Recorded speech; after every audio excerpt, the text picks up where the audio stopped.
Interim government বা অন্তর্বর্তীকালীন সরকারের প্রধান কে হবে এই নিয়ে চলছে চুলছাড়া বিশ্লেষণ। বিশেষ করে ইসলামিস্টদের পক্ষ থেকে একটি আপত্তি আসছে ডক্টর ইউনূসের ব্যাপারে।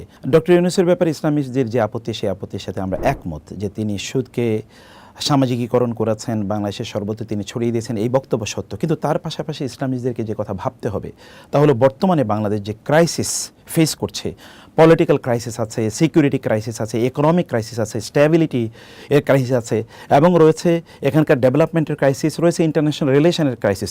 এতগুলো ক্রাইসিস সমাধান করার মতো এবং প্রতিবেশী দেশের একটা বড় ধরনের এখানে নজর আছে, ছোবল আছে, থাবা আছে, এবং এখানে শকুনের তাদের যে নজরদারি এখানে আছে, এগুলো সব কিছুকে ট্যাকেল দেওয়ার মতো একজন ব্যক্তির নাম আপনাকে বলতে পারেন? ডক্টর ইউনূস ছাড়া, যিনি সবগুলো জিনিসকে এখন এই মুহূর্তে ট্যাকেল দিতে পারবেন। একবার চিন্তা করে দেখুন, একটা যুদ্ধ বিধ্বস্ত দেশের মতো একটি দেশের মধ্যে আমরা এখন আছি। এই দেশের জন্য ব্যাপক পরিমাণে ইন্টারন্যাশনাল সাপোর্ট লাগবে। এই সাপোর্ট নেওয়ার মতো বাংলাদেশে একমাত্র ব্যক্তি কি ডক্টর ইউনূসের বাইরে আর কেউ আছে?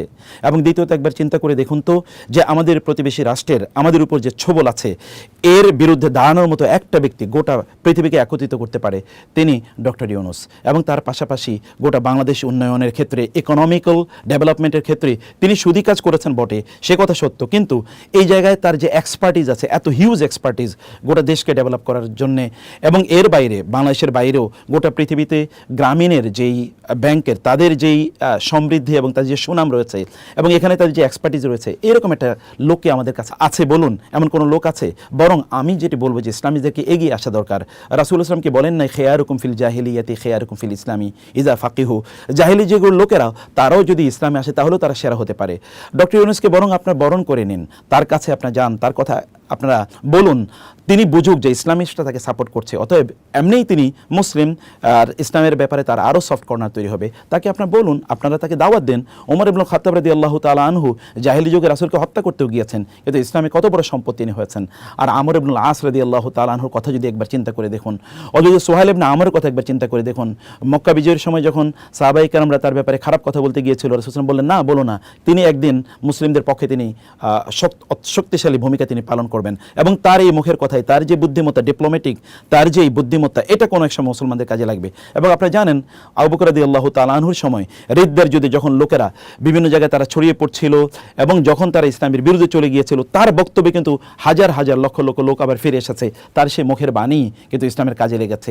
ডক্টর ইউনূসকে আমরা কিন্তু সেভাবে তাকে স্বাগত জানাতে পারি, আমাদের পক্ষে লাগাতে পারি। কমপক্ষে এখন ন্যারো চিন্তা থেকে বের হয়ে গোটা বাংলাদেশকে আমাদেরকে রিফর্ম করতে হবে, বাংলাদেশকে আমাদের রক্ষা করতে হবে। এই রক্ষা করার ক্ষেত্রে ডক্টর ইউনূসের বিকল্প আমাদের কাছে আপাতত নাই। সেই কারণে আমরা বলবো যে আমাদের বর্তমান কনটেক্সটটাকে আমাদের ভালো করে বোঝা দরকার।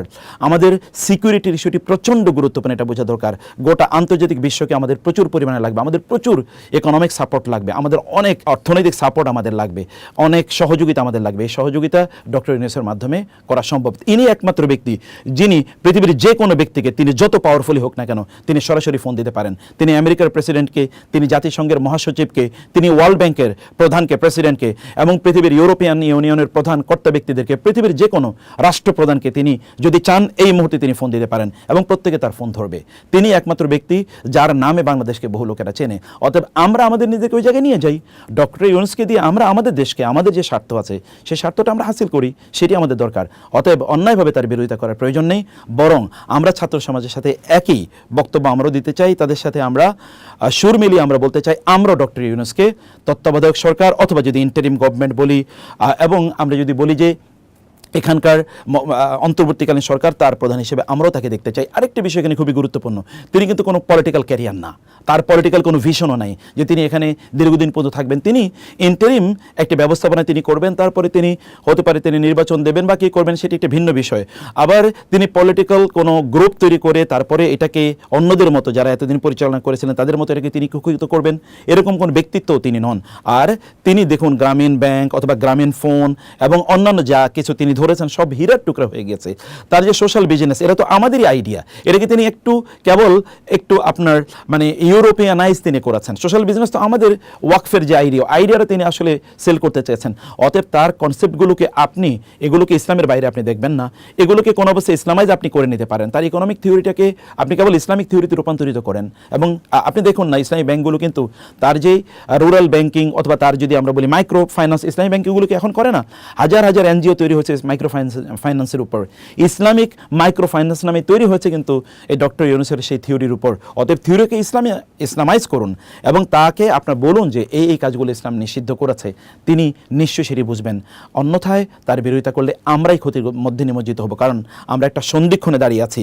কেউ থেকে কাউন্টার কেউ হয়, হতে পারে যে আপনাদের যে অভ্যুত্থান, আপনাদের যে অর্জন, যে বিজয়, এই বিজয় কিন্তু হাতছাড়া হয়ে যেতে পারে। অতএব এখন বিরোধিতা করার সময় নয়, এখন ডক্টর ইউনূসের পক্ষে বরং আমাদের দাঁড়ানো দরকার। বরং চলুন আমরা সবাই সমস্যারে বলি, ওলামায়ে কেরাম বলুক যে আমরা ডক্টর ইউনূসকে চাই, এবং তারপরে তার সাথে নেগোসিয়েশনে বসুন যেন সুদ থেকে কীভাবে মুক্ত হওয়া যায়। আর মনে রাখবেন, ডক্টর ইউনূসের বিরুদ্ধে যে প্রপাগান্ডা, এই প্রপাগান্ডা কিন্তু পার্শ্ববর্তী দেশ এবং যারা চলে গেছে তারা কিন্তু এই প্রপাগান্ডা তৈরি করে গিয়েছে। তাদের প্রপাগান্ডায় আমরা এখন চালিয়ে যাচ্ছি। তিনি সুদখোর, তিনি রক্তখোর, ইত্তকার, এই কথাগুলো এতদিন কারা বলেছে? যারা বলেছে তারা কি বাংলাদেশকে ইসলামিক স্টেট তৈরি করেছে? তারা কি এখানকার ইকোনমিক সিস্টেমকে ইসলামিক করেছে?